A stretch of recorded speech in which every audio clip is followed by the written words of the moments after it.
Welcome back, new brand video. In this video I'm going to be showing you your purchase could not be completed after update iOS 17. If you face this type of error, so how to fix? First of all, go back your home screen and open your iPhone and iPad setting, and from here click on Wi-Fi and make sure that connect strong Wi-Fi connection. Turn off Wi-Fi toggle at the third scan, you have turned it on, and after that go back.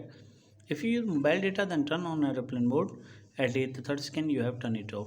And after that, check whether problem has been fixed or not. If the problem is not fixed, then scroll down and click on General, and from here scroll down and click on Data Time. And from here, you make sure that turn on this toggle, set automatically. If the toggle turn off, what you need to do it, turn on this toggle and make sure that select correct date and time. And after that, go back and scroll down and click on VPN and device management, and from here if you have any connect VPN, what you need to do it, disconnect. After that, go back and scroll down and click on transfer or reset iPhone and click on reset and click on reset network setting. Enter your passcode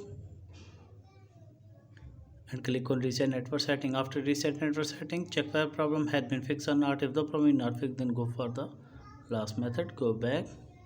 What you need to do it, click on shutdown and slide to power off, and after a few minutes you have again turn it on. And after that, I hope your problem will be fixed.